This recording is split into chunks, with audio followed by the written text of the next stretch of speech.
tardes a todos, bienvenidos a esta nueva transmisión de Izquierda Socialista Conversa, el mundo contra la pandemia.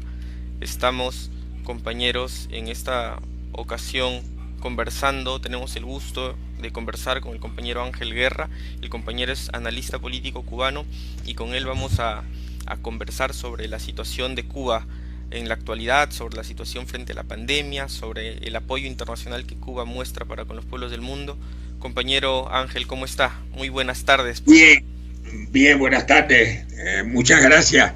Es un honor estar aquí invitado por la izquierda socialista peruana, y más en este momento en que una vez más se le ofrece la gran oportunidad, el gran regocijo al pueblo cubano de poder tenderle la mano al pueblo peruano. Nunca se me olvida cuando el Callejón de Huaylas, que Cuba tuvo una reacción encabezada por Fidel extraordinaria para apoyar al pueblo cubano.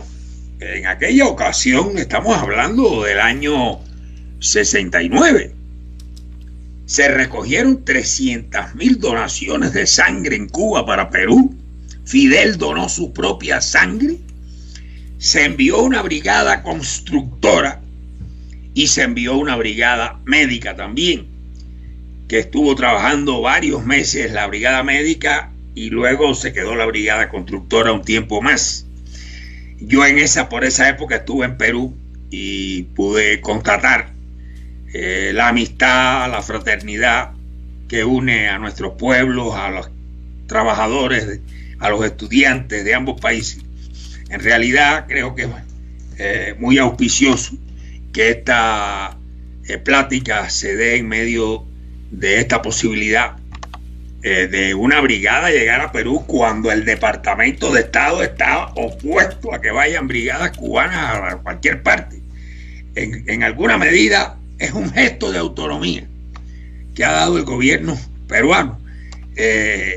O sea, sabemos ese gobierno cómo es, pero es un gesto de autonomía, sin duda, que debemos saludar y que da la posibilidad de estrechar los lazos fraternales entre nuestros pueblos. Ya en otra ocasión también hubo otra brigada médica años después, porque esta primera fue cuando el gobierno del general Velasco Alvarado, que yo recuerdo con mucha admiración, así como a los generales progresistas. Fui amigo de Jorge Fernández Maldonado, fui amigo de Gallegos y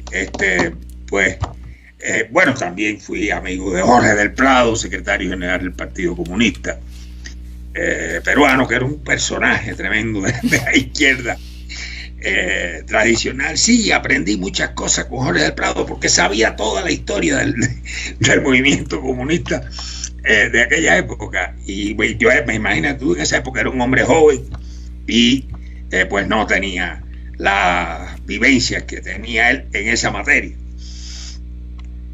Compañero, de hecho que nosotros también tenemos conciencia de la historia de solidaridad que existe entre nuestros pueblos, en el terremoto también que sufrió nuestro país en la década del 70. Recordamos que una misión cubana vino a apoyar, y bueno, en general, ¿no? Es histórica la solidaridad que existe entre el pueblo de Cuba y el pueblo peruano, pero en general, ¿no? Es una solidaridad que Cuba manifiesta con todos los pueblos del mundo cuando se trata justamente de poner por encima y por delante la salud humana, la vida humana, la dignidad humana. Y en ese sentido, compañero, quisiera que comencemos esta conversación hablando un poco del problema de la pandemia, del problema del coronavirus en Cuba y fuera de Cuba. ¿Cómo están evaluando ustedes como parte, pues, de la Cuba socialista la expansión del coronavirus, no solamente, como digo, en el país cubano, sino también en todo el mundo?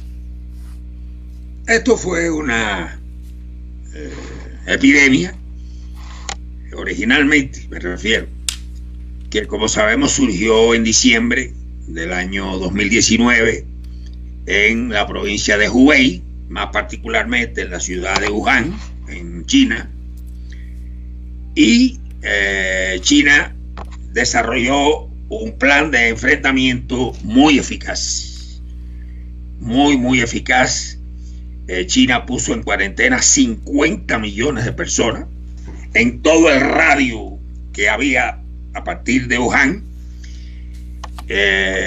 y logró que ya para principios de marzo prácticamente la epidemia estuviera en descenso, y hemos visto los datos. Países con muchísimos menos habitantes que China, como Italia, como España, como el caso terrible de Estados Unidos, como el caso de Brasil.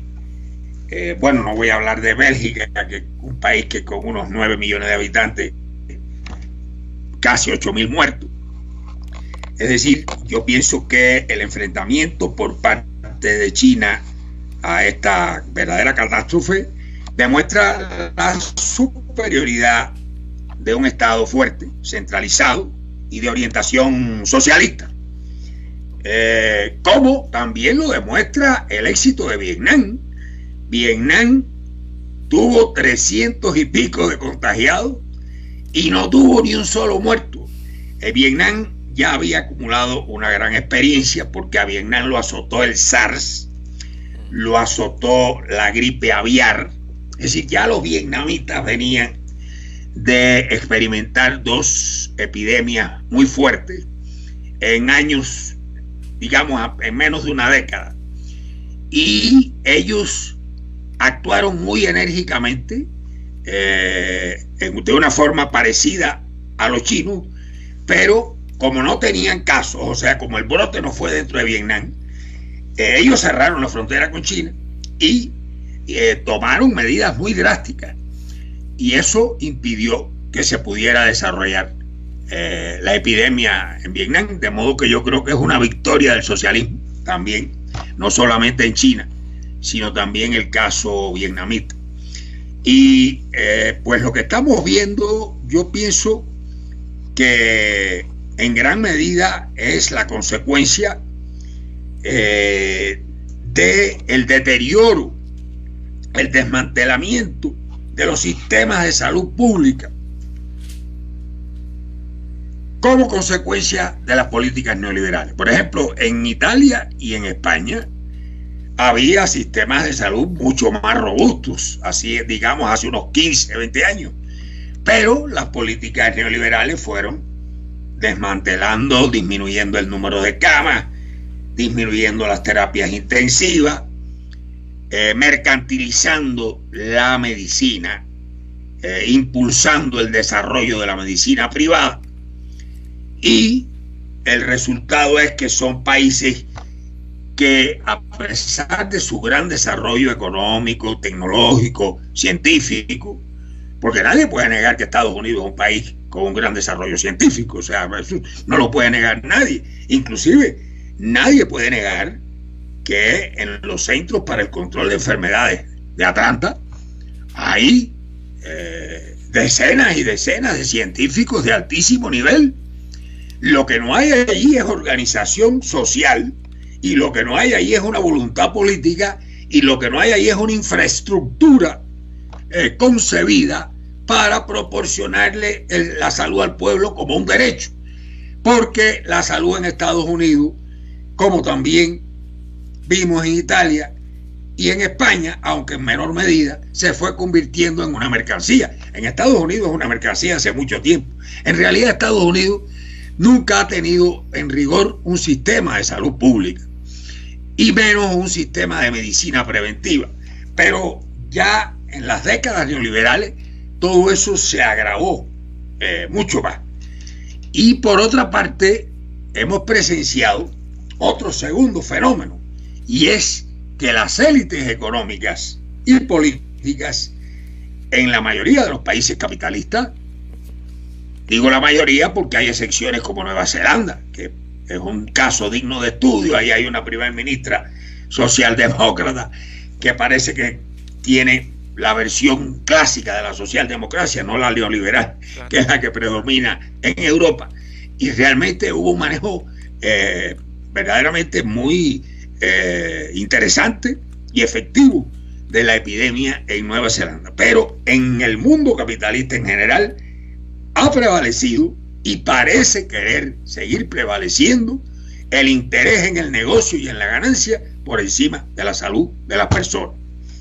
A mí me parece también que además del éxito que ha tenido Cuba, donde en este momento solamente hay 83 muertos, que bueno, es un gran dolor haber perdido 83 compatriotas, pero comparado con la mayor parte de los países del mundo y en la propia América Latina, pues vemos la gran efectividad. Fíjate, yo estaba leyendo ayer que la tasa de mortalidad en los hospitales militares cubanos, los hospitales militares en Cuba han tenido un gran peso en este combate.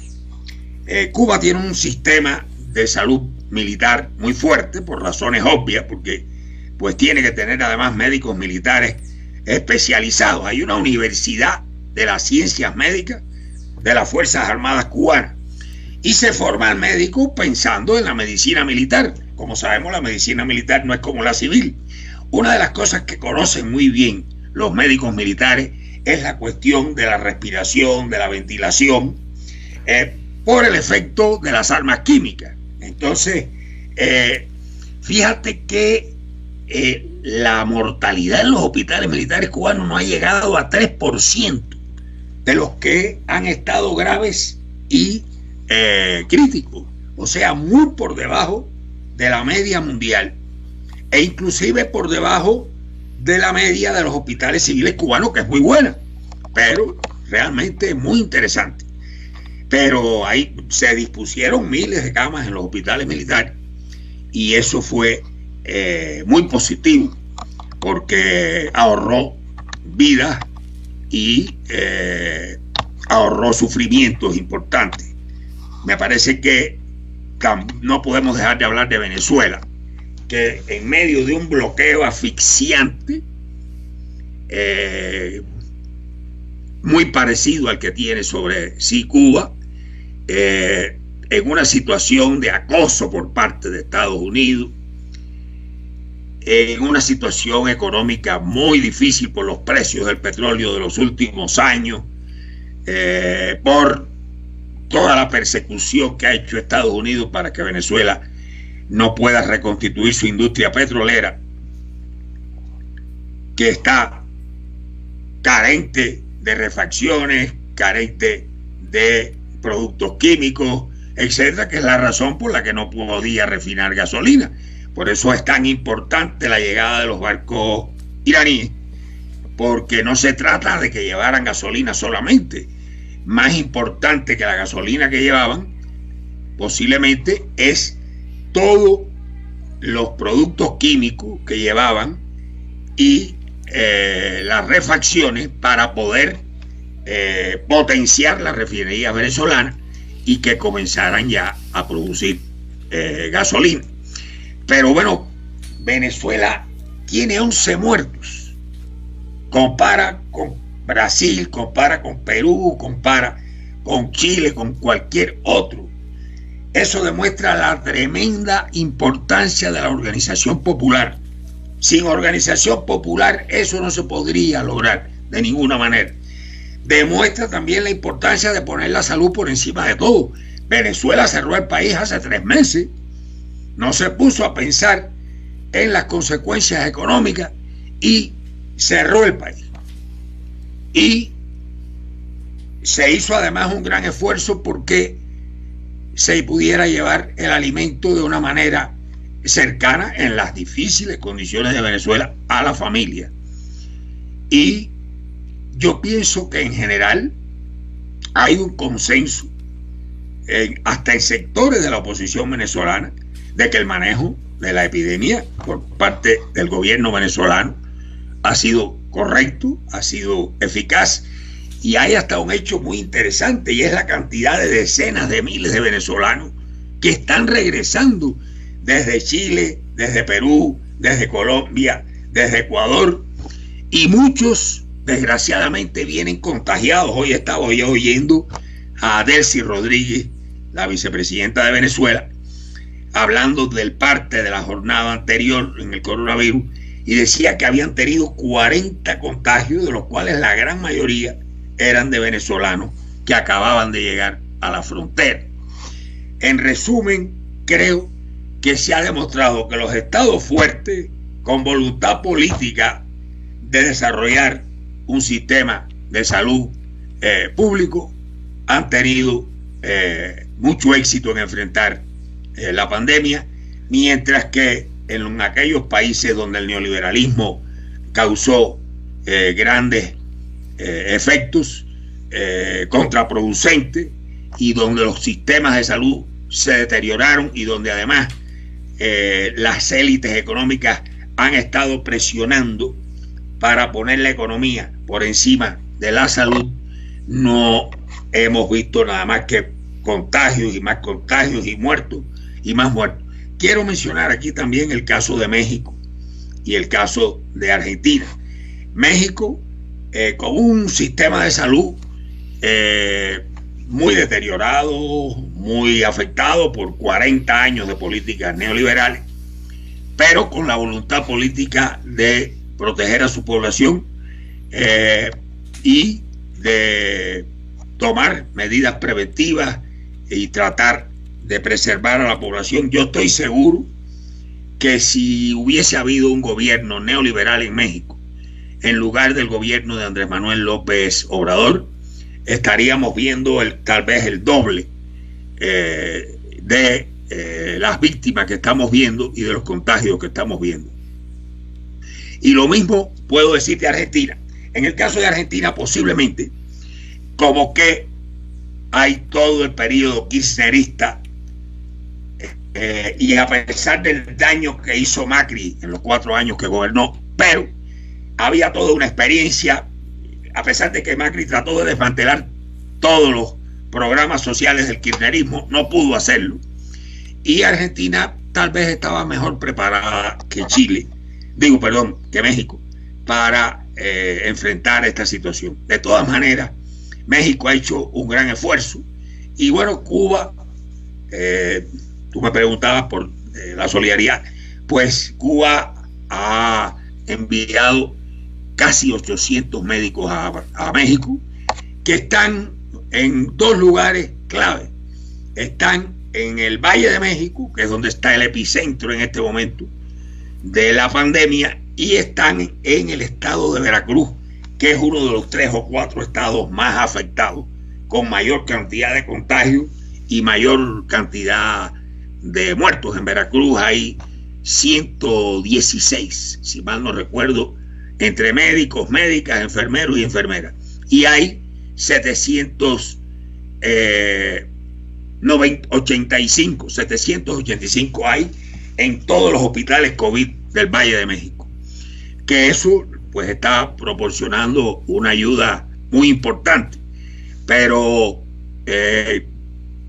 debo reconocer, o sea, mi perspectiva, yo que vivo en México, es que el gobierno está realizando un enorme esfuerzo por minimizar el daño, y que el gobierno ha sido capaz de poner los intereses de la población por encima de la economía. También hay que tomar en consideración que Estados Unidos y Canadá y las corporaciones que están vinculadas con México por el Tratado de Libre Comercio en las últimas semanas han hecho una gran presión para que arranque la industria automotriz y algunas industrias que están ligadas al complejo de defensa de Estados Unidos. Y bueno, pues ya esas industrias están arrancando. El gobierno mexicano es un gobierno que ha dado muchas muestras de independencia y soberanía, me refiero al actual de Andrés Manuel López Obrador, pero indudablemente está en una situación muy desventajosa con frecuencia para hacer frente a presiones muy terribles, muy poderosas desde el norte. Sí, compañero. Un poco para... Creo que se escucha un eco. Yo no escucho eco, yo. Bueno. No sé si nuestros oyentes... Está perfecto. No, está perfecto.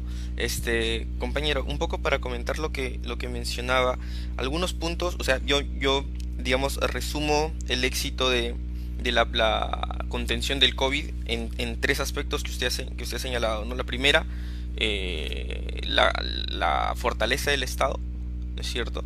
La segunda, la voluntad política de poner por encima el tema de la salud por encima de la economía, y la tercera, la organización popular, que son justamente los mismos aspectos que nos señalaba la compañera de Venezuela, la compañera ministra del Poder Popular para las Comunas, nos señalaba lo mismo, ¿no? Que el éxito de la contención dependía justamente de que el Estado tenía, primero, la capacidad de llegar a todas partes; en segundo lugar, que tenía una vinculación y un arraigo con la sociedad que le permitía captar las necesidades y detectar en dónde están los brotes para contenerlos con mayor rapidez; y en tercer lugar, de que podía poner por encima la salud que la economía, que el mercado o que la ganancia privada, y que en ese sentido pues podía contener el contagio.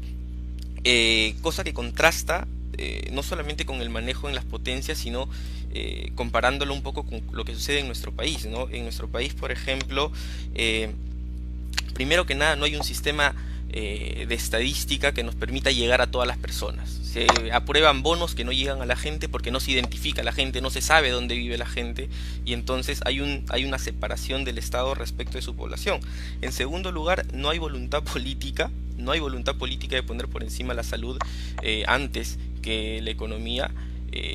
Se ha querido plantear un impuesto a la riqueza para que la gente pueda mantenerse en sus casas, y el gobierno no lo ha aceptado. Se ha querido pues suspender un poco más las actividades, pero los grupos económicos presionan para reabrir la economía. Y finalmente pues no se ha fortalecido la organización popular, por lo menos al nivel en donde están, al nivel en los que están en los gobiernos de Cuba, de Venezuela, en general los gobiernos de izquierda o con orientación socialista. Y claro, el resultado de que estos tres factores no trabajen de manera conjunta ha sido digamos, incremento exponencial de los contagios, el incremento de los fallecidos, la saturación de los sistemas de salud producto del desmantelamiento de los sistemas de salud. Y claro, una cosa que me queda como un comentario bastante importante que ha señalado es que se puede tener la tecnología más grande del mundo, pero si no existen estos tres factores, no importa que seas Estados Unidos o que seas una potencia, otra potencia militar, no se puede contener el contagio si es que no existen estos tres factores combinados que ha señalado usted. Un poco profundizando con el tema de la solidaridad internacional de Cuba. Hablábamos un poco al inicio de la entrevista de la solidaridad con el Perú, hemos hablado un poco de la solidaridad con México, pero también hubo un apoyo del gobierno cubano, o una incursión del gobierno cubano en China en un primer momento. También hubo una solidaridad con Italia. Tenemos imágenes y hemos compartido imágenes de que mientras las burguesías se arrebataban los instrumentos de salud, Cuba mandaba médicos, ¿no es cierto? No sé si podría comentarnos un poco de estos apoyos internacionales de las brigadas Henry Reeves. No sé si podríamos profundizar un poco en ese tema de la solidaridad internacional cubana en el marco de la pandemia. Sí, César, con mucho gusto. Efectivamente, Cuba muy temprano tuvo personal sanitario en China que pudo aprender de la experiencia de Wuhan, y además de eso existe una empresa mixta cubano-china que produce el interferón alfa 2B, y el interferón alfa 2B ha sido muy importante en el arsenal de combate a la COVID-19 tanto en China como en Cuba y en Venezuela. Aparte de eso, ha sido muy importante la industria biotecnológica cubana, que ahí, bueno, pues eso se debe a la previsión de Fidel Castro. Fidel, en medio del periodo especial, cuando había desaparecido la Unión Soviética, cuando Cuba estaba en una situación donde no disponía de capital, ni mercado, ni tecnología, la economía después del desplome de la Unión Soviética económica quedó virtualmente paralizada durante años. Hubo una caída del Producto Interno Bruto del 34%. Muy pocos países en el mundo resisten una cosa de esa naturaleza sin que haya un terrible drama social. Y muy pocos, y ningún gobierno se libra de eso. Únicamente yo creo que el único gobierno en el mundo que se ha librado de ser derrocado después de una caída de 30 y pico % en el Producto Interno Bruto es el gobierno cubano, que al contrario reforzó el liderazgo de Fidel y de Raúl, y se logró enfrentar aquella situación. Pero en medio de esa situación, Fidel le dio un tremendo impulso al desarrollo de la biotecnología.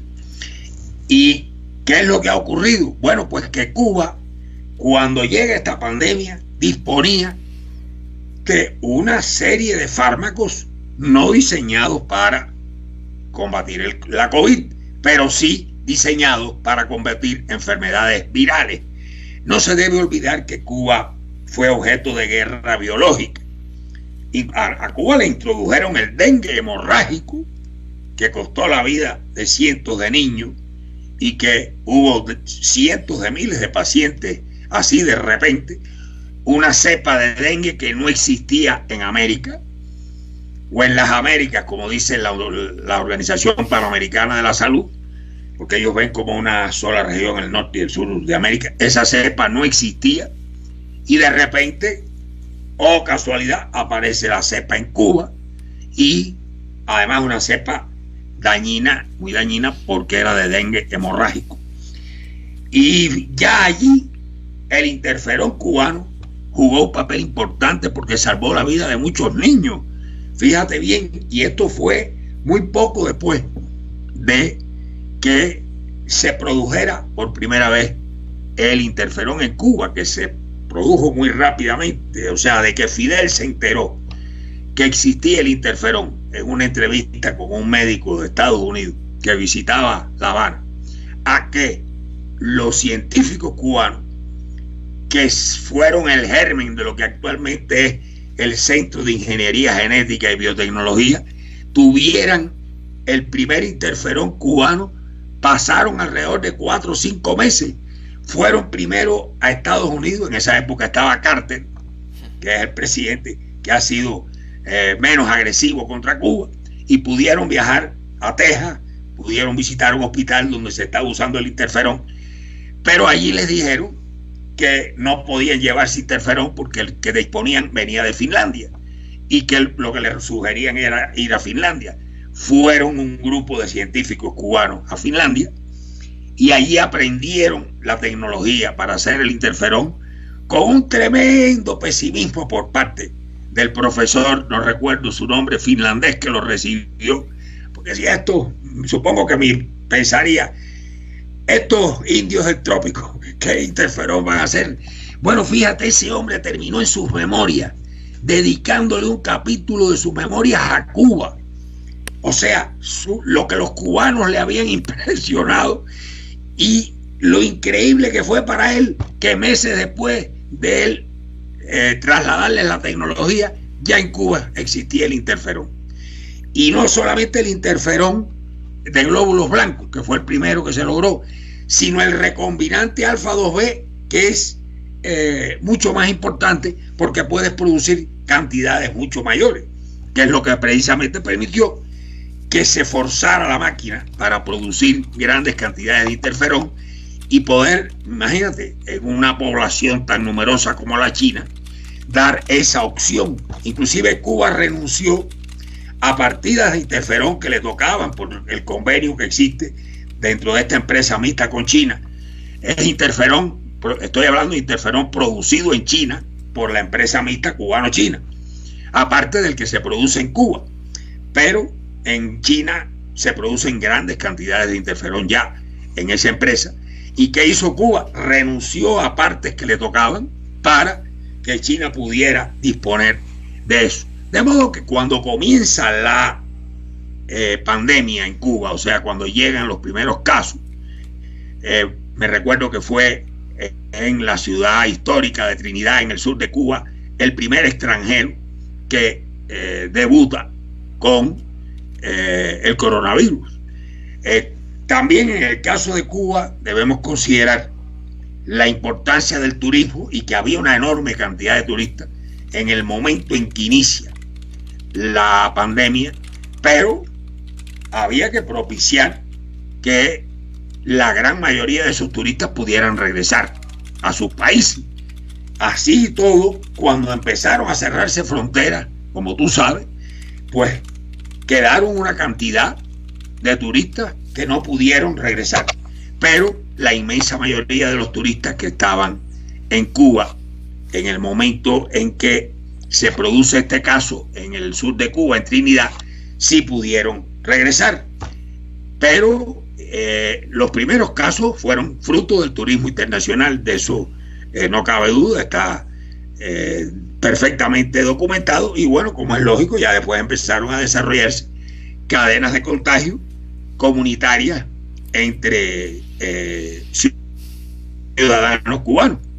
Y claro, la mayoría de los contagiados han sido ciudadanos cubanos. Pero Cuba no hubiese logrado tener una tasa de mortalidad tan baja como la que tiene, que es de las más bajas hoy en el mundo, en esta enfermedad, si no hubiera dispuesto de estos fármacos desarrollados por la previsión de Fidel de la necesidad de desarrollar una verdadera industria biomédica, que no es uno, son 3, 4, 5 fármacos. Pero además, fíjate, en Cuba se están administrando, primero a toda la población se le administró un fármaco que se llama Prevengovir, se administra por la nariz durante un ciclo de, creo que son 5 o 6 días. No, es un ciclo de una semana y después la otra semana.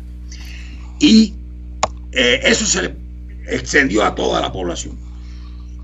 Y a la población de riesgo se empezó primero por los hogares de ancianos a inyectar un producto que Cuba desarrolló en el año 94 que se llama biomodulina T.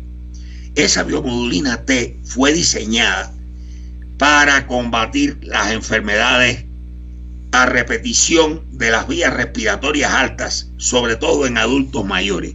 Bueno, pues debo decirte con gran satisfacción y alegría que todos los ancianos que pudieron ser inyectados a tiempo, porque es un ciclo de 6 semanas de inyecciones, con este fármaco, ninguno contrajo el virus.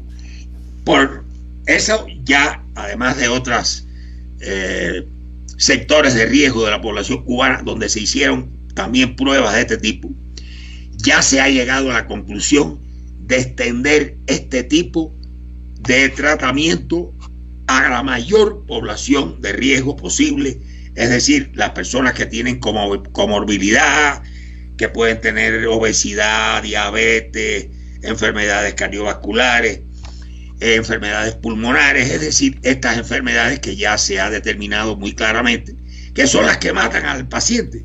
Más que ser el coronavirus, lo que mata al paciente es este tipo de enfermedades que el virus las complica de una forma terrible y llega a liquidar totalmente al organismo, porque la gente muere por un fallo multiorgánico.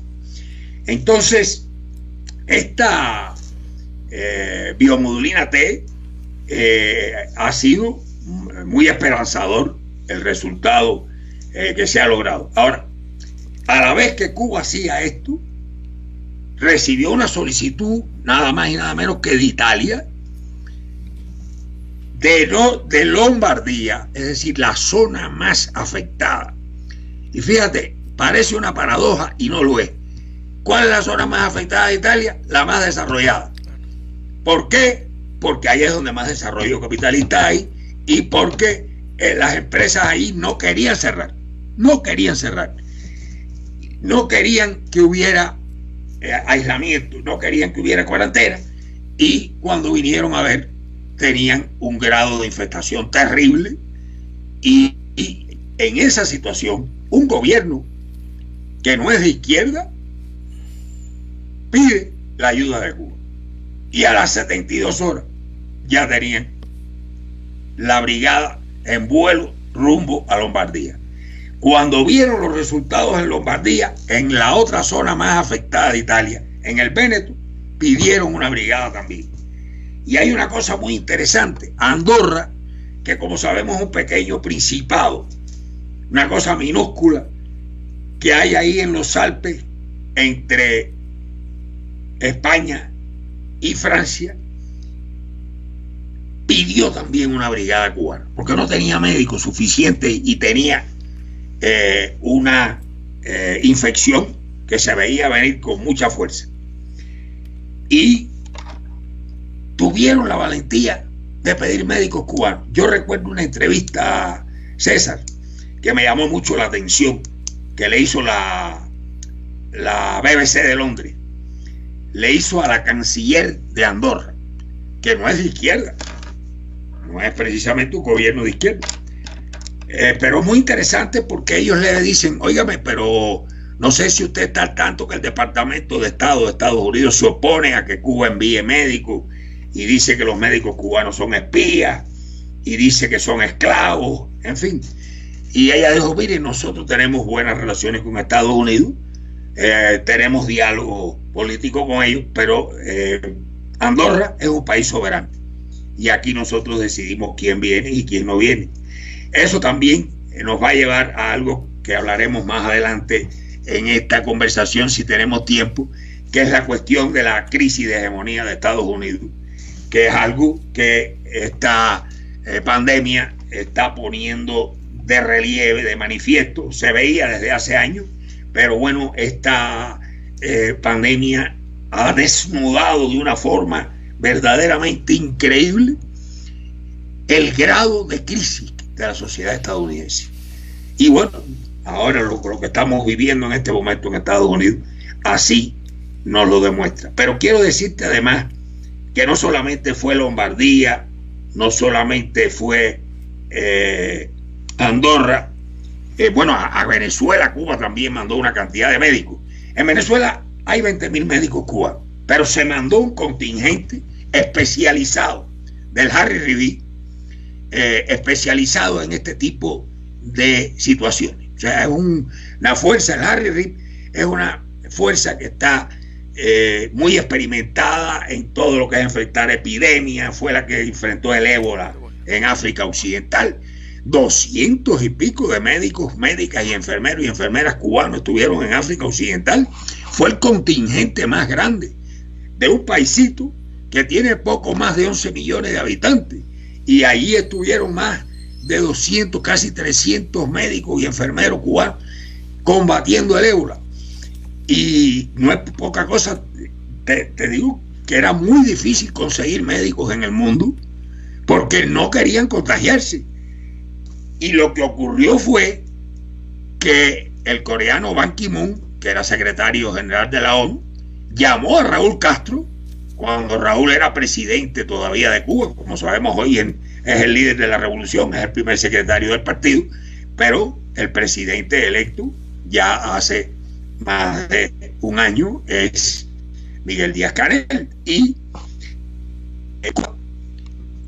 envió brigadas médicas para combatir el COVID prácticamente a la mayoría de los países del Caribe. Estamos hablando de Barbados, Trinidad, Tobago, San Vicente y las Granadinas, Antigua, bueno, Haití, por supuesto, a la mayor cantidad de países del Caribe, Guyana, y también a muchos países de África, inclusive en África del Sur, donde hay una gran brigada médica cubana. El gobierno surafricano solicitó un grupo adicional y Cuba mandó 200 y pico de médicos, adicionalmente a los cientos que normalmente hay en África del Sur.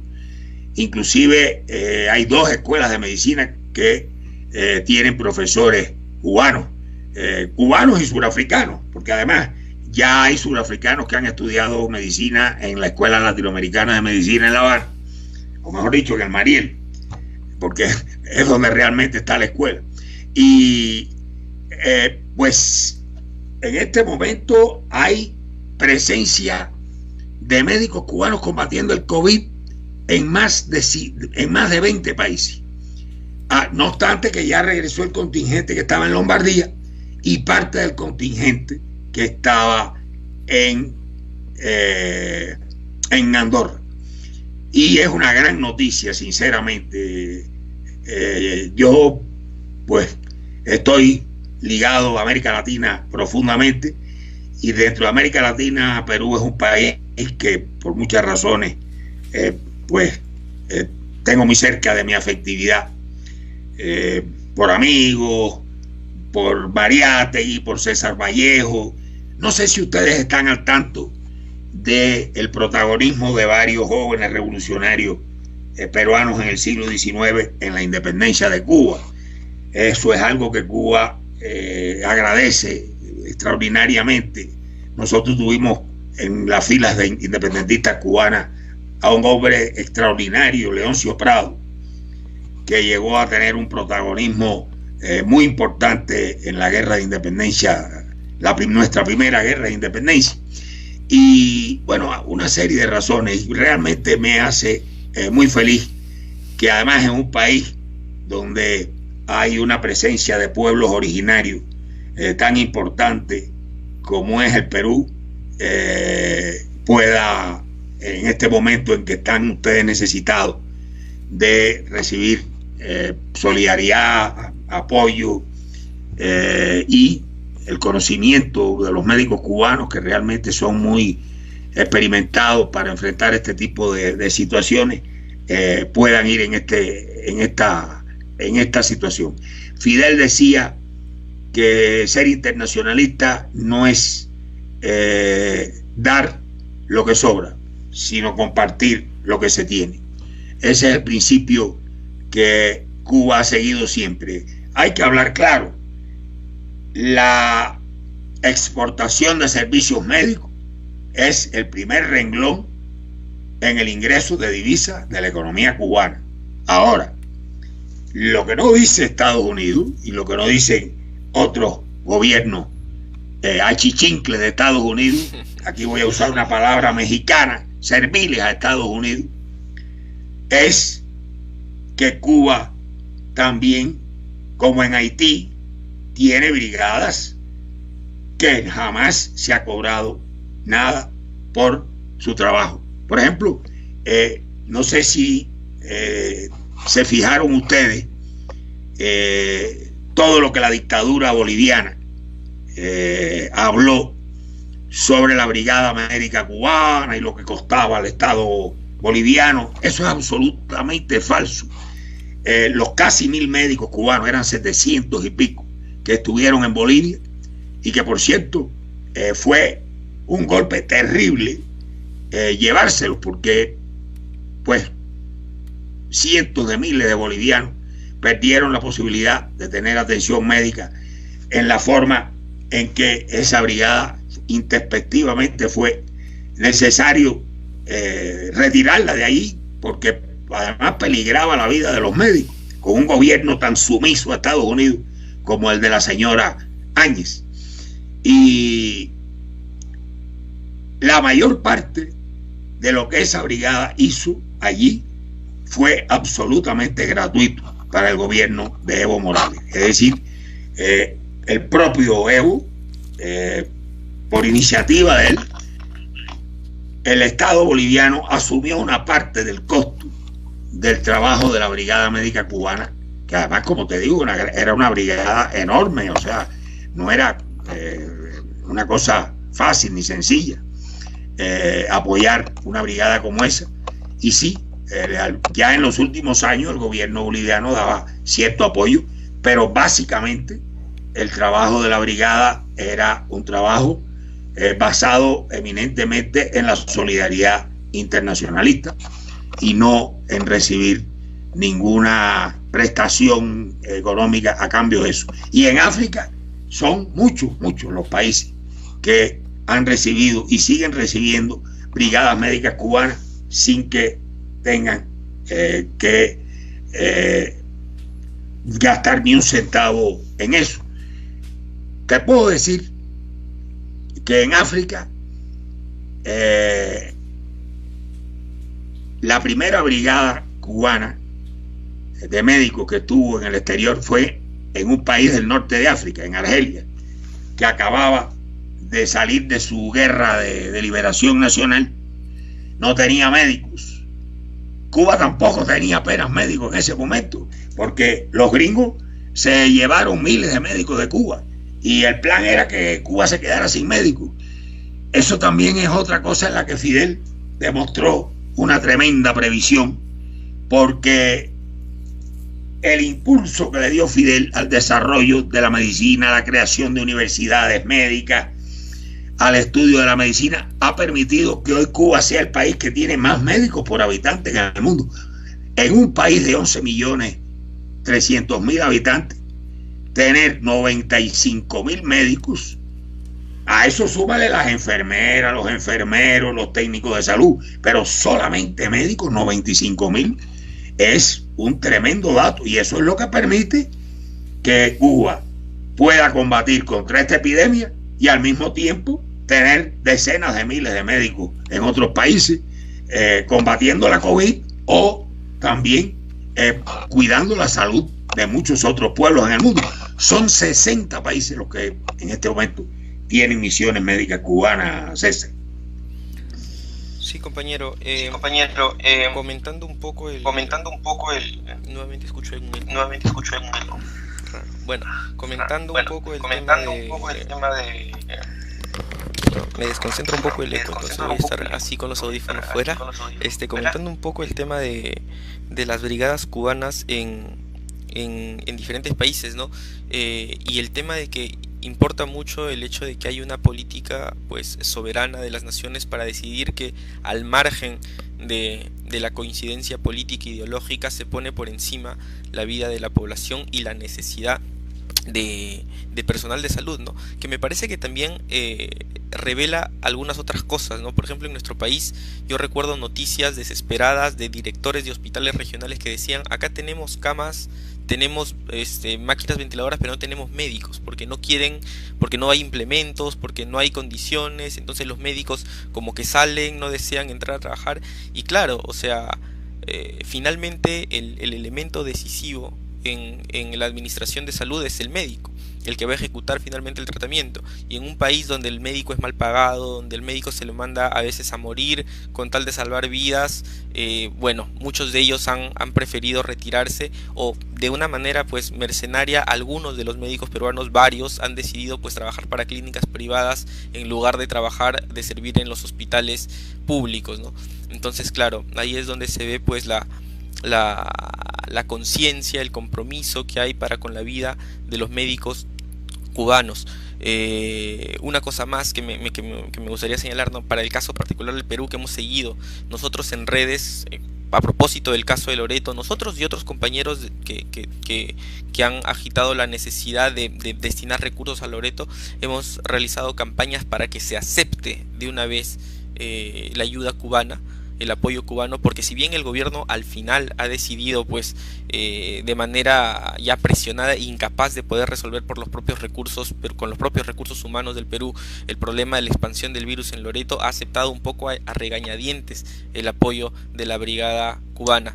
Pero también ha habido de parte de las organizaciones de izquierda, ante la crisis que ha habido en Loreto, que se ha cobrado la vida de decenas de médicos, entre ellos algunos compañeros nuestros, el compañero Héctor Herboso, al cual le mandamos a donde se encuentre un fuerte abrazo, y siempre pues esperar reencontrarnos en la eternidad con los compañeros que murió pues literalmente luchando contra el COVID-19.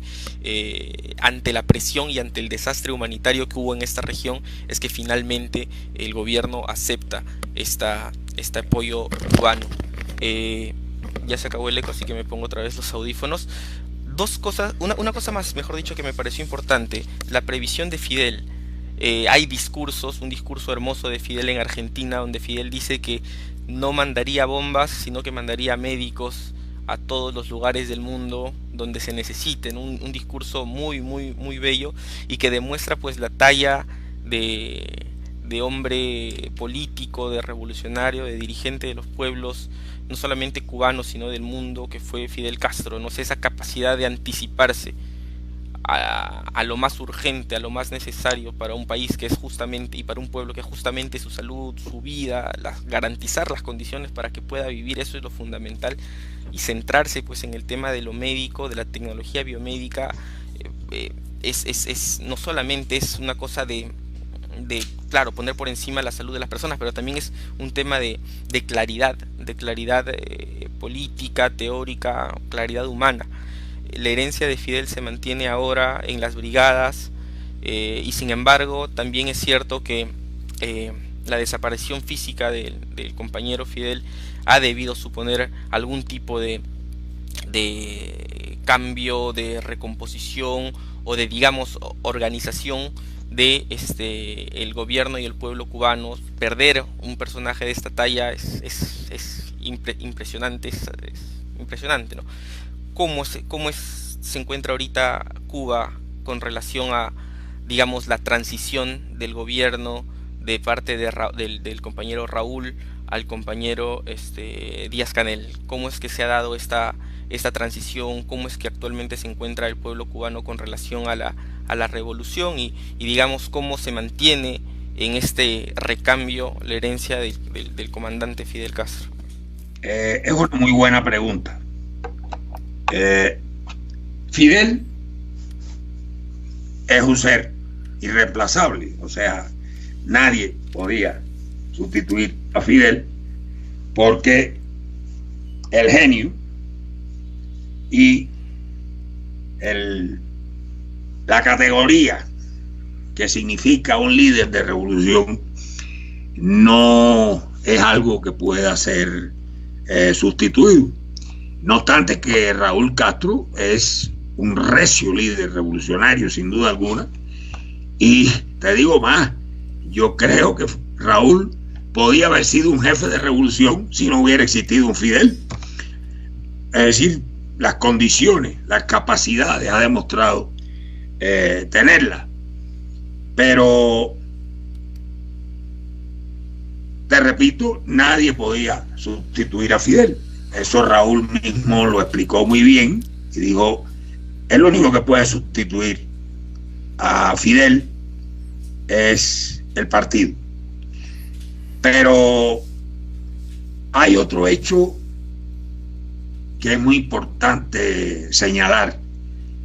Seguramente tú lo recordarás, y tal vez varios de los oyentes que están asistiendo a esta plática.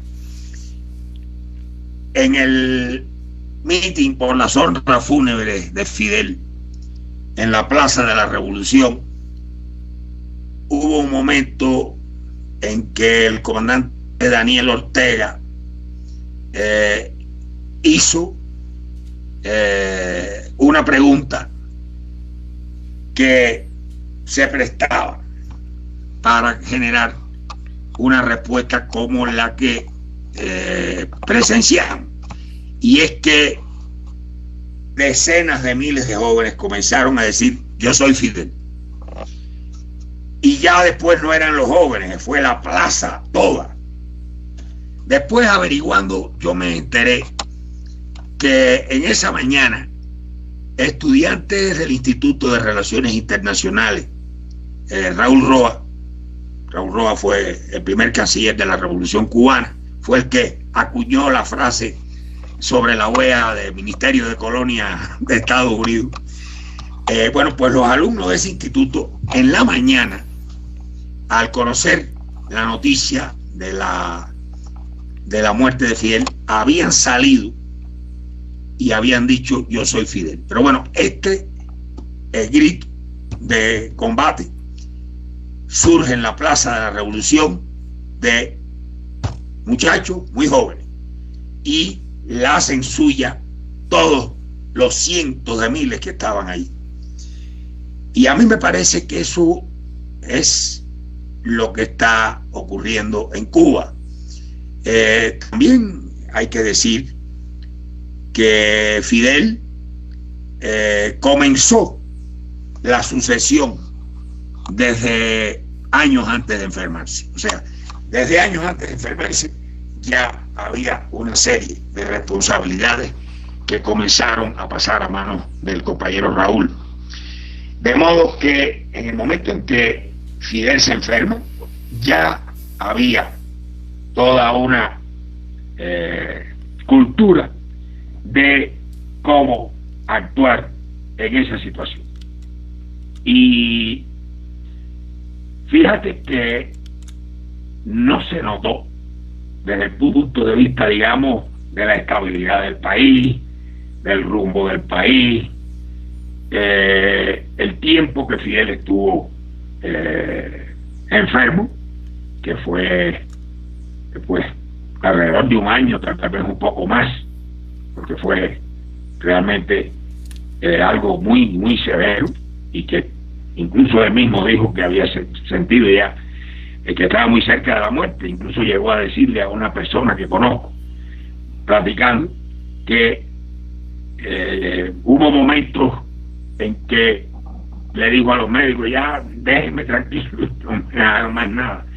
Como tú sabes, ya él no asumió más el mando, y tan pronto como se sintió bien, redactó aquella carta de renuncia, porque además se aproximaba la sesión de la Asamblea Nacional del Poder Popular, en la que se iba a elegir al presidente del Consejo de Estado, como se llamaba en aquella época el cargo. Ahora es presidente de la República con la nueva Constitución. Y bueno, pues Fidel, como recordarás, renunció a todos los cargos y dijo que él, a partir de ese momento, era el compañero Fidel y un soldado de las ideas, que es cuando comienza además la escritura de las famosas reflexiones, donde hay toda una sabiduría para beber desde el punto de vista ideológico y político. Pero a su vez Raúl, inmediatamente que asumió el mando, comenzó a organizar su sucesión, y es la razón por la que poco tiempo después es elegido vicepresidente Miguel Díaz-Canel, que era posiblemente el más destacado, el más notable de los líderes del partido en provincias. Es decir, el que más se había destacado dentro de los líderes del partido. Estamos hablando de jefe del partido en 3 provincias. Que por cierto, Raúl dice que si él hubiera sabido, pues habría propuesto que Díaz-Canel dirigiera todavía en más provincias para que tuviera una experiencia en distintos territorios. El hecho es que cuando Díaz-Canel llega a la presidencia, ya ha sido dirigente municipal de la Juventud Comunista, ha sido oficial de la reserva de las Fuerzas Armadas en las tropas cuarteriles, porque él es ingeniero,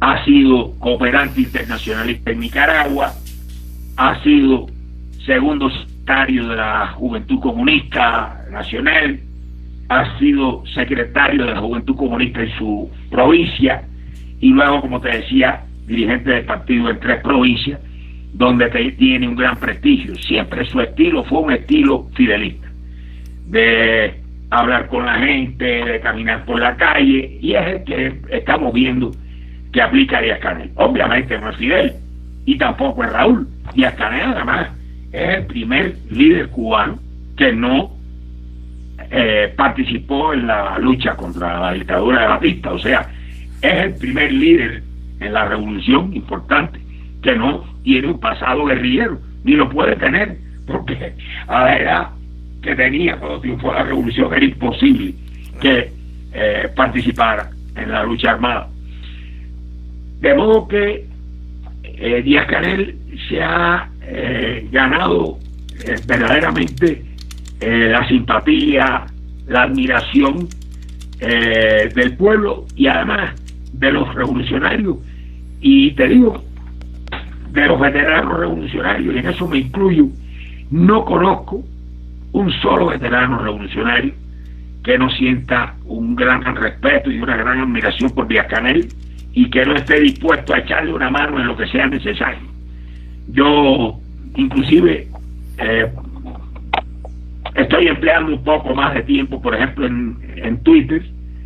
Yo no le dedicaba apenas tiempo a eso, para apoyar a Díaz-Canel, que además fue el primer líder cubano que tuiteó, porque Fidel no lo hacía y Raúl tampoco.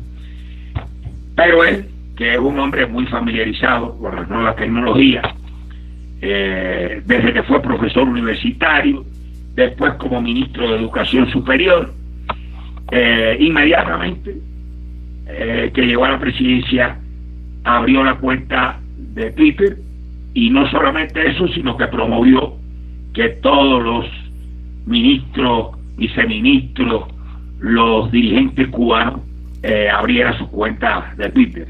Y eso ha sido importantísimo en la batalla política, porque como ustedes bien saben, aunque las redes sociales, yo digo que son un terreno minado, o sea, no podemos pensar que las redes sociales son neutrales. ¿Quién controla las redes sociales? ¿Quién creó esa tecnología? ¿Dónde están los principales nodos? La gobernanza de Internet, ¿quién la tiene en sus manos? Estados Unidos. De modo que no podemos ser ingenuos y pensar que las redes sociales son neutrales. Las redes sociales de neutrales no tienen nada. Y además el enemigo las utiliza constantemente contra nosotros. Pero nosotros estamos obligados a aceptar el reto de combatir en ese campo minado y de propinarle derrota en ese campo minado de la batalla de ideas, que es lo más importante. Hoy en día la batalla fundamental está en el terreno de las ideas, no está en el terreno militar, no está en el terreno de las armas, está en el terreno de las ideas. Y en esta cuestión tengo una opinión que quiero expresar, y es que el chavismo es un ejemplo de buen uso extraordinario de las redes sociales. En realidad, ese sujeto político revolucionario extraordinario que es el chavismo, que yo creo que merece ser estudiado en profundidad, porque sin eso no habría revolución bolivariana. Es ese pueblo combativo, ese pueblo que bajó de los cerros a contrarrestar el golpe de Estado contra Chávez del 11 de abril del año 2002. Es ese pueblo que ha sabido enfrentar las privaciones, las penurias, los apagones, la falta de agua, después de todas las agresiones de Estados Unidos, para echar abajo el sistema eléctrico, el sistema de abastecimiento de agua, para privar de alimentos a la población, para que inclusive las cajas CLAP, que son así llamadas porque es la sigla del Consejo Local de Abastecimiento y Producción, y esos consejos locales son una forma de poder popular extraordinaria. Yo la he visto funcionar en Venezuela y es impresionante. En realidad fue muy acertado por ustedes invitar a la ministra de Comunas de Venezuela, porque las comunas en Venezuela son la clase de arma de poder popular impresionante. Posiblemente en muy pocos países del mundo se pueda ver órganos de poder popular tan fuertes, tan combativos, tan enérgicos y tan capaces de enfrentar problemas y solucionar problemas como las comunas en Venezuela. Compañero, sí, gracias por abrirnos un poco el panorama con relación a la transición entre digamos este periodo de gobierno de los guerrilleros con este nuevo periodo, digamos, de gobierno de la nueva generación, ¿no? Que claro, es imposible que vivan por siempre físicamente los que comandaron el proceso revolucionario, y siempre tiene que haber una transición, y es saludable ver que el compañero Díaz-Canel cuenta con ese respaldo de todo el partido, ¿no? Si hay una frase que me pareció muy interesante y que demuestra, digamos, digamos el análisis correcto de la Revolución Cubana, es cuando me comentó que solamente el partido puede sustituir a Fidel, ¿no? Y es cierto, en muchos procesos revolucionarios, al interior del partido, después de la caída del líder, empieza a haber una canibalización y una búsqueda de que tal o cual dirigente tenga la hegemonía, cuando no se comprende que es justamente todo el partido el dirigente representa a todo el partido, y por lo tanto todo el partido pues tiene que suplir el rol del dirigente, ¿no?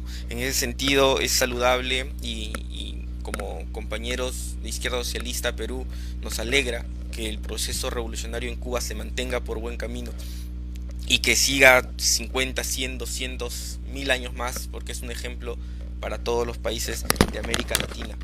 Compañero, quisiera ir cerrando esta conversación que ha sido bastante nutrida y bastante interesante, hablando un poco de la perspectiva internacional de Cuba y en general del mundo. Cuba está actualmente asediada por un bloqueo económico, comercial, igual que Venezuela, tal vez más fuerte que el de Venezuela y más largo que el de Venezuela, pero hay un escenario de bloqueo internacional, hay un escenario de hostigamiento contra Cuba, contra Venezuela, contra Corea del Norte también, otro país que se encuentra asediado constantemente por Estados Unidos, y sin embargo vemos que también el imperialismo norteamericano, como hablábamos un poco al inicio, se resquebraja, se desmorona.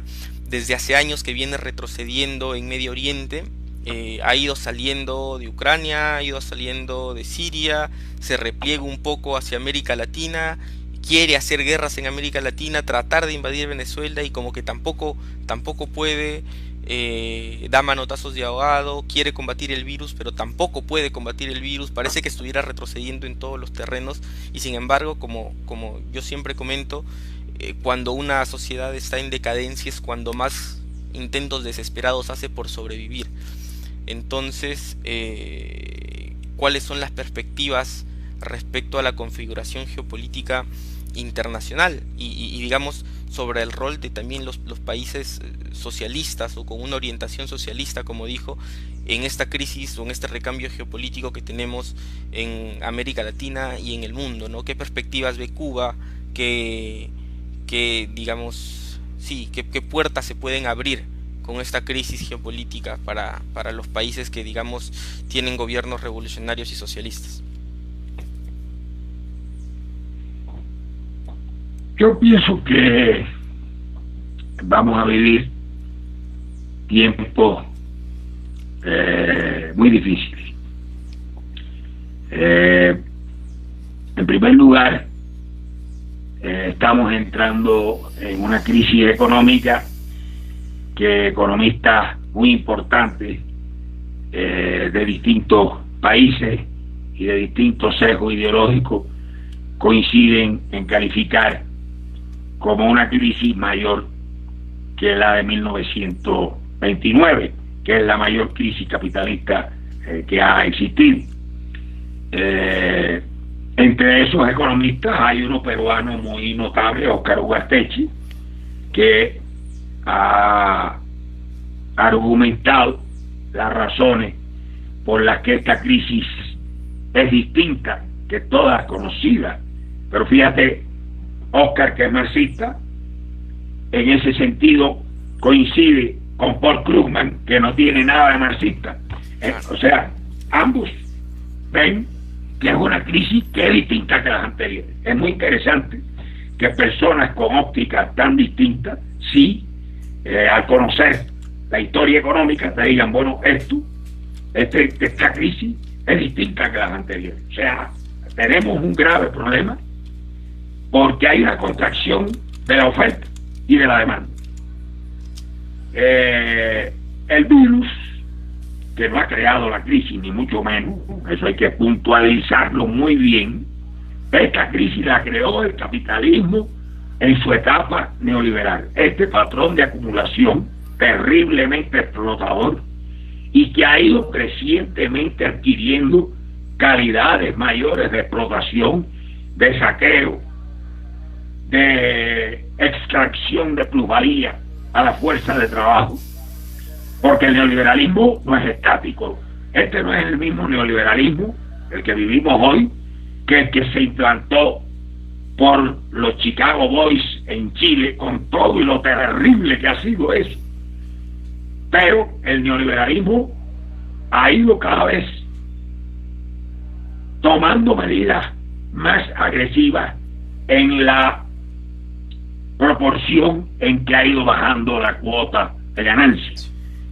En esa misma medida, la agresividad, y en la medida además en que se empieza a observar una tremenda falta de recursos en el mundo para esa producción bestial que el capitalismo quiere desarrollar única y exclusivamente con el fin de la ganancia, no para satisfacer necesidades materiales ni espirituales, y mucho menos con respeto al medio ambiente. Al contrario, el neoliberalismo ha sido la forma de capitalismo más enemiga del medio ambiente y más enemiga de la vida,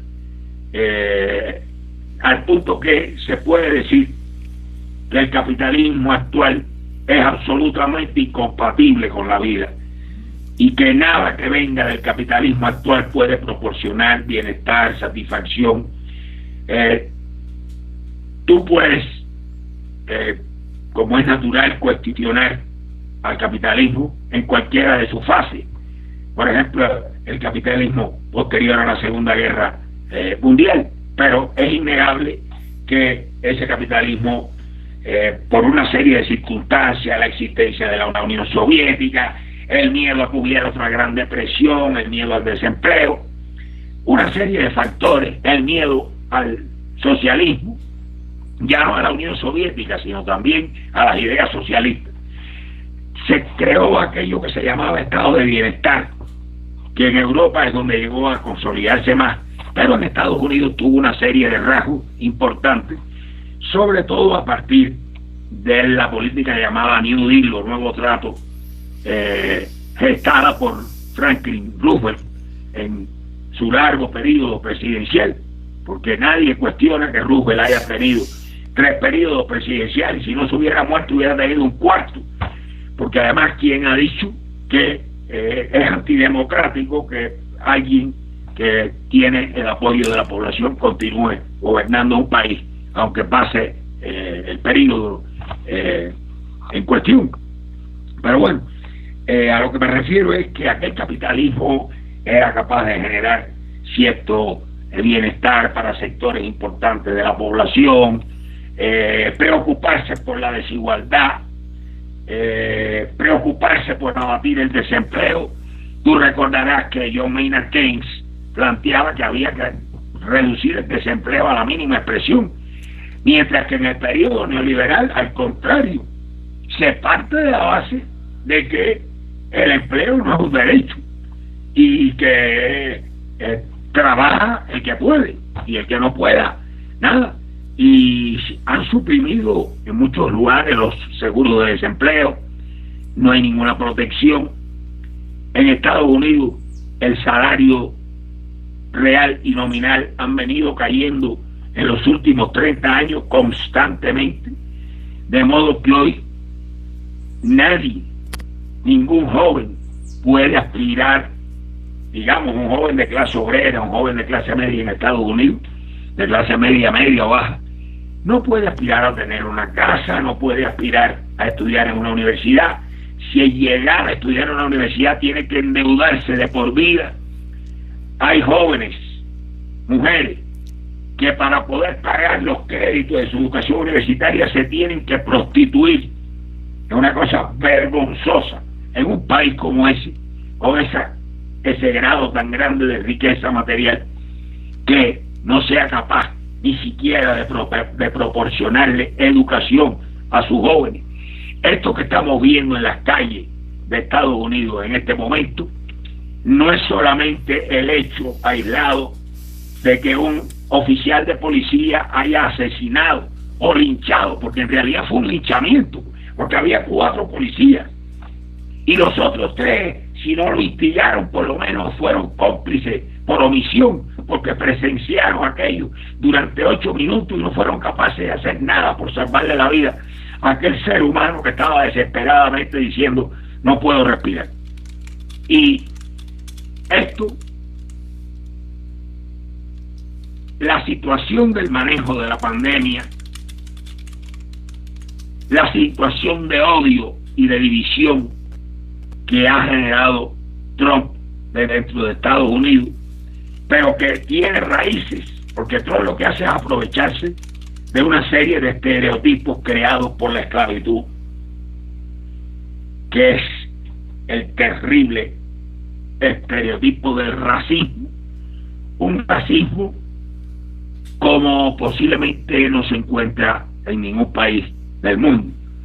No se debe olvidar que después de la guerra civil en Estados Unidos, cuando supuestamente terminó la esclavitud y comenzó cierta igualdad de derechos y el derecho de, teóricamente, de los afroestadounidenses a votar,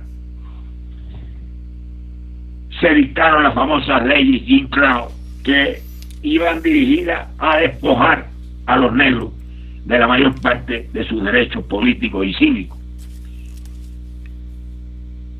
Se creó un problema tremendo que ha sido recogido por el historiador Howard Zinn en ese libro tan recomendable que se titula La otra historia de Estados Unidos, en inglés titulado A People's History of the United States, donde Howard Zinn explica cómo la esclavitud fue sustituida por el trabajo de los esclavos de los negros en las prisiones.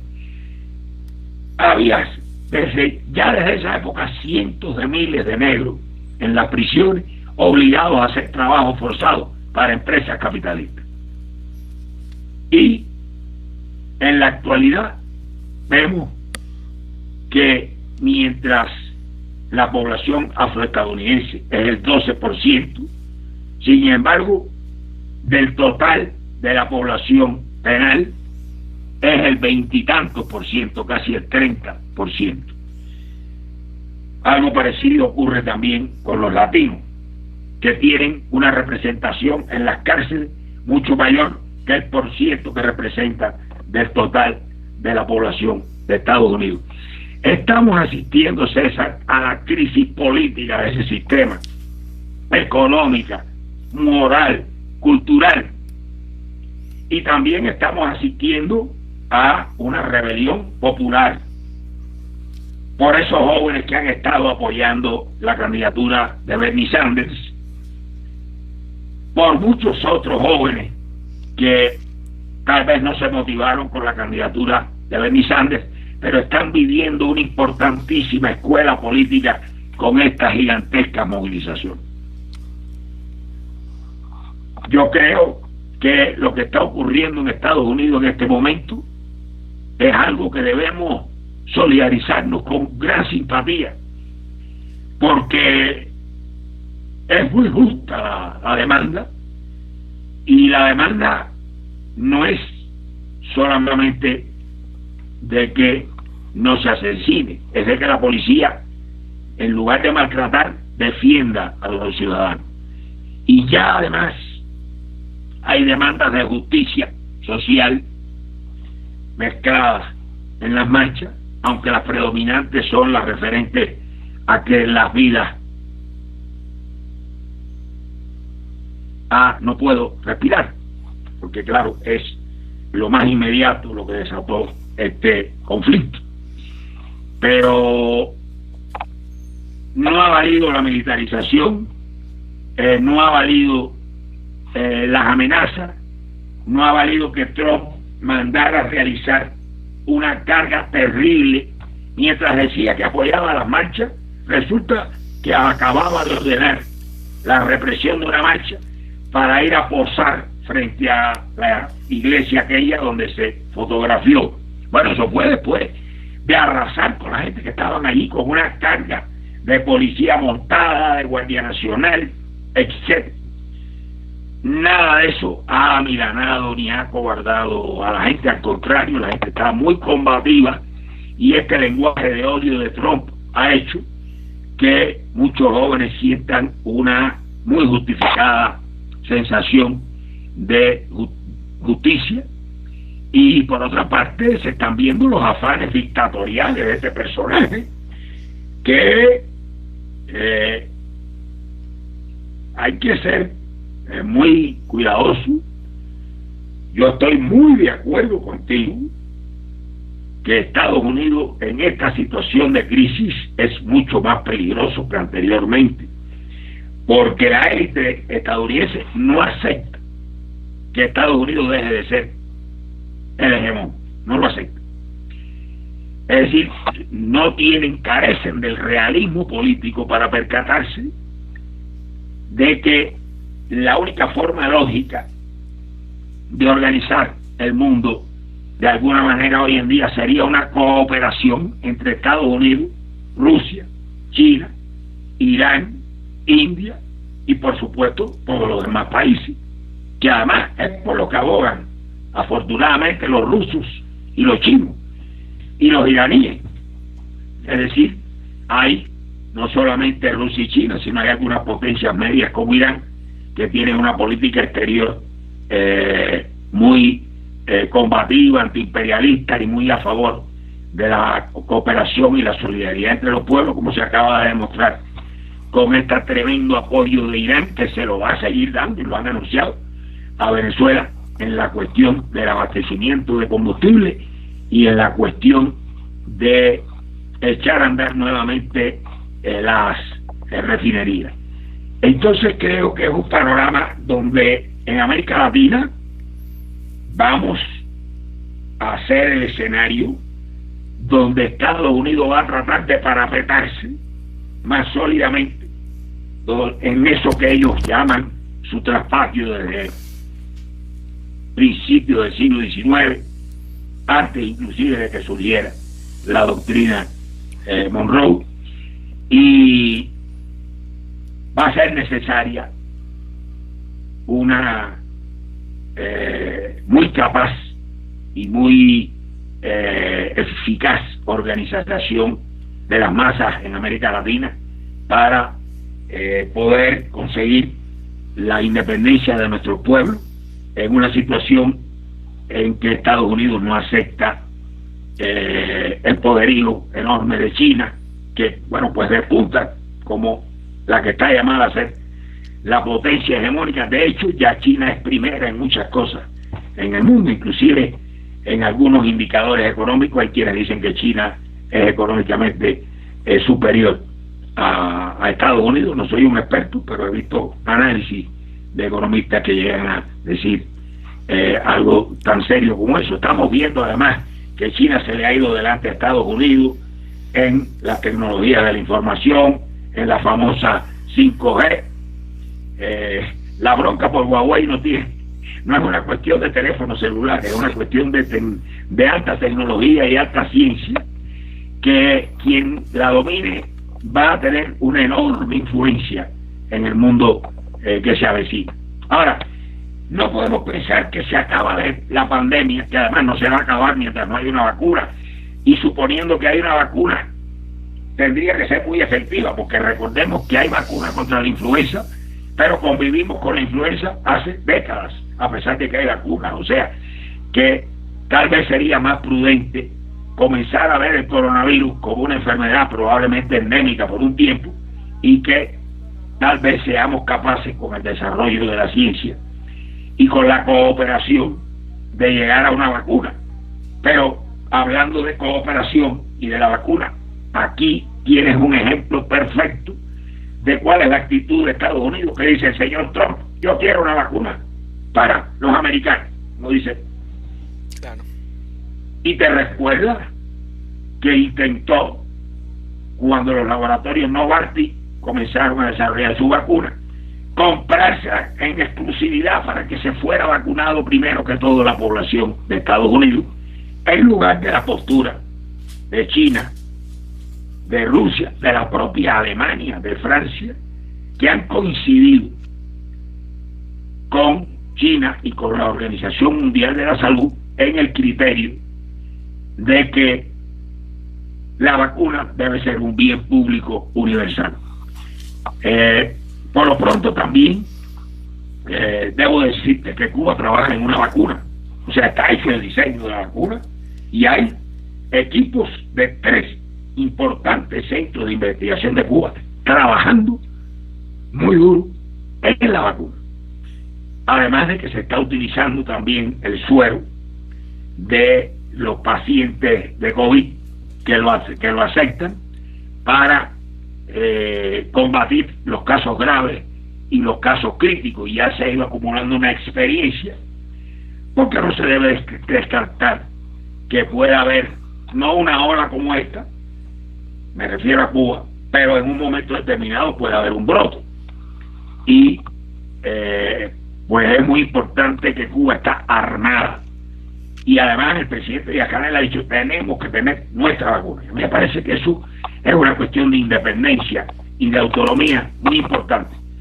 Independientemente de que Cuba tiene excelentes relaciones con China, de que estamos seguros que si China desarrolla una vacuna, vamos a tener acceso a ella, pero creo que la ciencia cubana, con su trayectoria y lo destacada que ha sido en el combate a la COVID, porque en realidad el combate a la COVID en Cuba, la participación de los centros de investigación ha sido extraordinaria. El presidente Díaz-Canel se reúne constantemente con un grupo grande de científicos.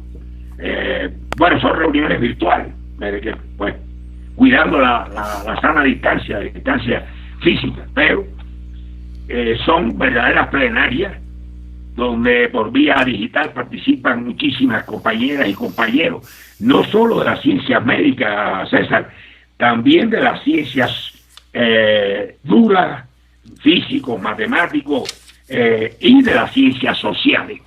Se ha enfocado el combate a la COVID de una forma multidisciplinaria, de equipos, y además, te repito, aunque ya tú lo subrayaste, lo digo una vez más, el pueblo organizado es muy importante para ganar cualquier batalla, y eso incluye las batallas contra las enfermedades. Yo recuerdo cuando el dengue hemorrágico, como la organización de la sociedad cubana,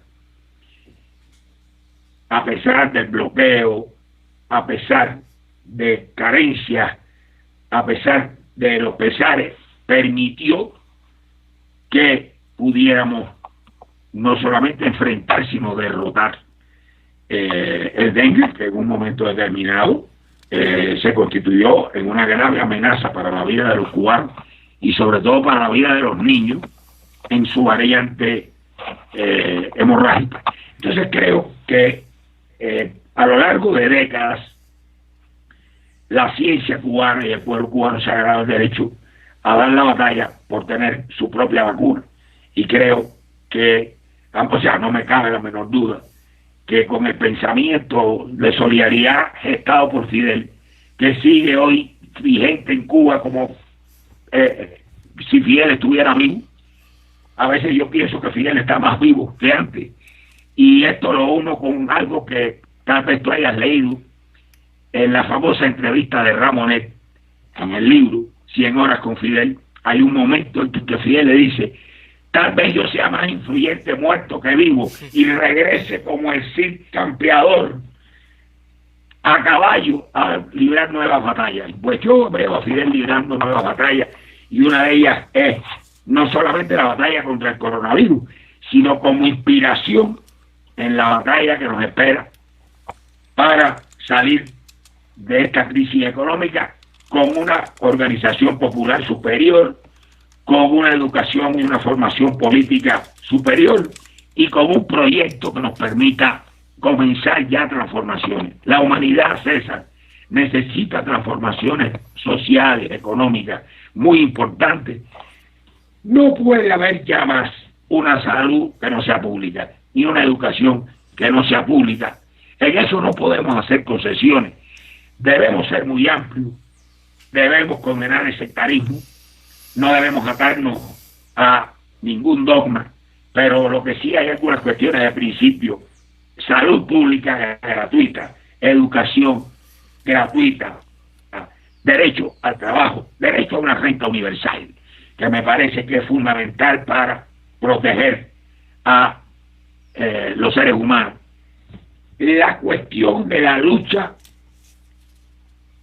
contra la contaminación ambiental y por la defensa de la naturaleza como nuestra hermana, como nuestra Pachamama, como le dicen en los Andes, que es algo que se ha ido convirtiendo en un patrimonio de los revolucionarios latinoamericanos, de los hombres y mujeres progresistas de América Latina, esta idea de la Pachamama, que además tiene derechos.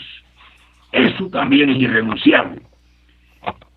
Y hay muchas cosas en las que yo creo que podemos llegar a ceder y que no tenemos por qué tratar de hegemonizar nada, ni de sacar a la luz ideas que tal vez en este momento no proceda a plantearlas. Pero estas cuestiones de justicia social y además el derecho de los pueblos a manejar sus recursos naturales, eso también es algo irrenunciable.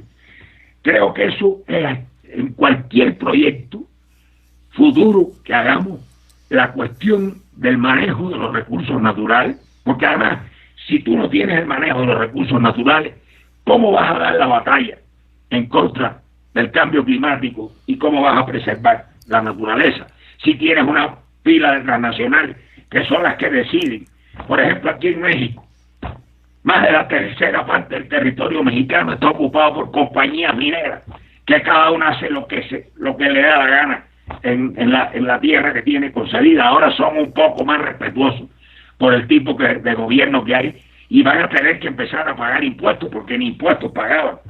Es una cosa terrible. Entonces, por esa razón yo creo que a la salud, la educación, la seguridad social, la renta universal, es muy importante el derecho de los pueblos a decidir sobre sus recursos naturales y a decidir además sobre su política, porque esa es la democracia, la participativa, no la que se limita simplemente a llevar un voto a la urna cada 4 años. Tenemos que batallar por una democracia participativa como la que hay en Venezuela y en Cuba, porque sabemos además que es la única manera de que los pueblos puedan ser felices y es además la única manera de que los pueblos puedan darle solución a los problemas del desarrollo, hablando del desarrollo no desde una visión positivista, sino desde una visión humanista que sea respetuosa de la naturaleza.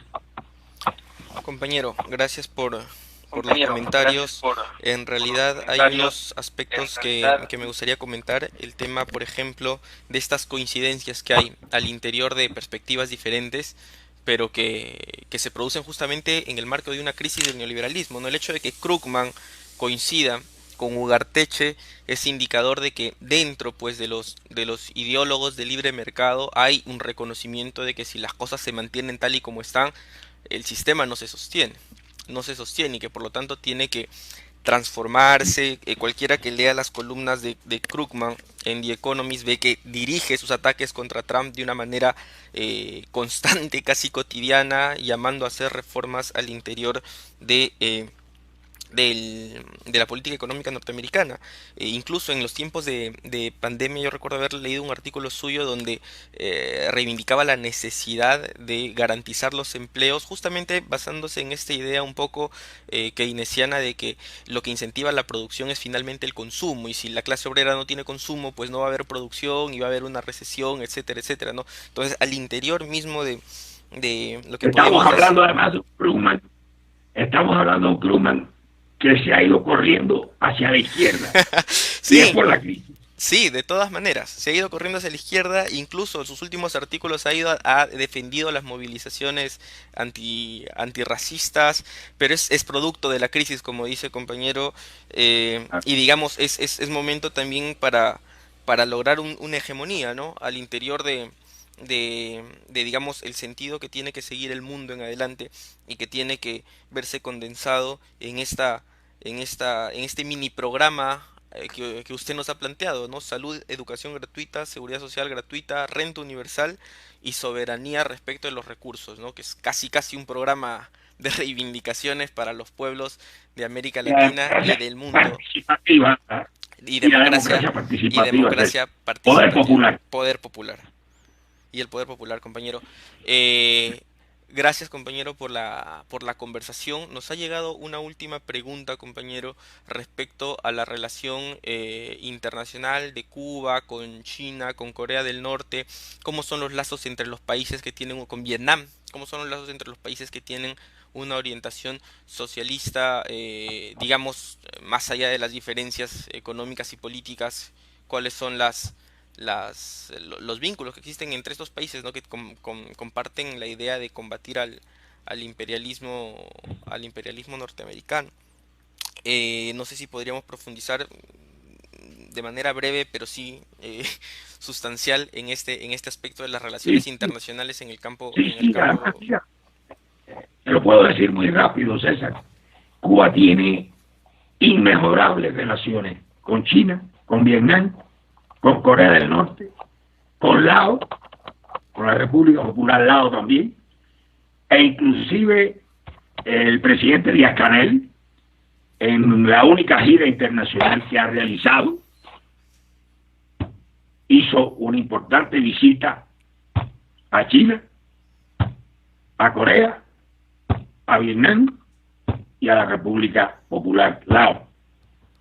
Estuvo también, aunque no es un país socialista, pero es un país aliado y es un país que ha tenido y tiene una conducta eh, muy solidaria con Cuba, que es Rusia.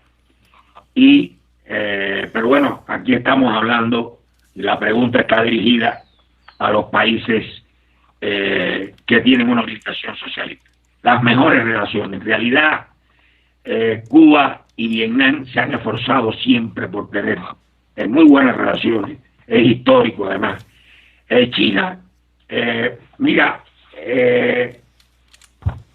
la llegada de Xi Jinping, ya había muy buenas relaciones, pero la llegada de Xi Jinping fue de una importancia enorme. Además, el hecho de que Fidel haya dicho que Xi Jinping es uno de los líderes revolucionarios que más lo había impresionado, eso a mí me dijo mucho y me hizo pensar mucho.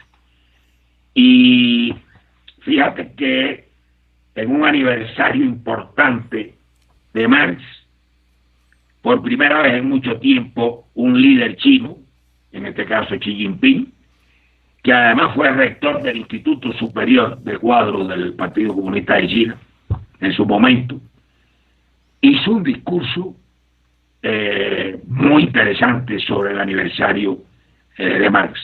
Y en cuanto a Corea del Norte, aunque no son muchas las relaciones en el orden comercial, por razones explicables, son economías que no son complementarias, Corea está sometido a un bloqueo salvaje, porque no solamente están las medidas en contra de Estados Unidos, sino que el Consejo de Seguridad de Naciones Unidas, ese es un bloqueo, el de Corea, peliagudo, porque hay medidas de bloqueo que son acordadas por el Consejo de Seguridad de Naciones Unidas. Y pues eso pone a Corea en una situación extremadamente difícil. Pero fíjate que hacía muchos años que Corea no recibía a ningún líder como recibió a Miguel Díaz-Canel. Fue extraordinario, multitudinario, popular. Además, un meeting en el estadio más grande que hay en Pyongyang, donde además los discursos, tanto de Díaz-Canel como de Kim Jong-un fueron discursos extremadamente claros en cuanto a la amistad, la fraternidad, la unidad en la lucha contra el imperialismo. Y podemos decir que Cuba no solamente tiene magníficas relaciones con estos países, sino que además las fomenta todo lo que puede. Porque es muy importante que donde hay una defensa de las ideas socialistas y donde hay países que tratan de avanzar hacia el futuro por el camino del socialismo, existan entre sus líderes y entre sus gobiernos y pueblos las mejores relaciones.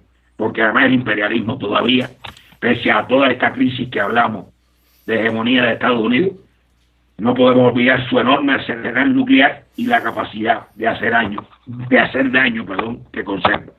Entonces es muy importante que en nuestra mirada internacional, aparte de una muy importante relación con los movimientos revolucionarios, progresistas, de izquierda de América Latina y populares, una relación muy estrecha con los países que en Asia abogan y trabajan por el socialismo.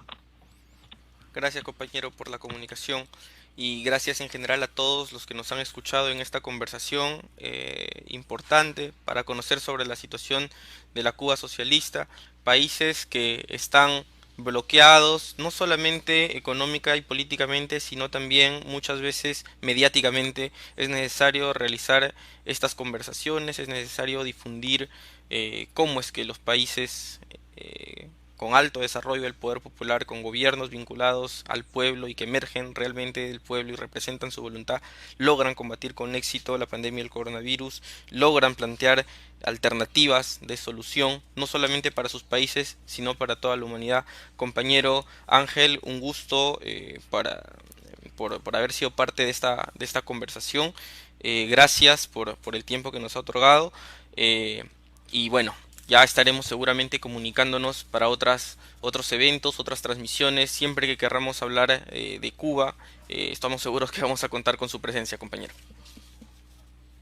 De eso no te quepa duda, ha sido para mí también un gran gusto y debo decir que para mí ha sido muy estimulante esta plática con un joven con ideas de izquierda, con tu inteligencia. Es verdaderamente estimulante y reconfortante y me ha ayudado al desarrollo de las ideas y a la exposición de las ideas. Por eso yo también te agradezco a ti, César, y a la izquierda socialista del Perú por esta invitación. Muy agradecido. Listo, compañero. Cuenten conmigo. Muchas gracias, compañero. Hasta la victoria siempre. Venceremos. Hasta la victoria siempre. Venceremos.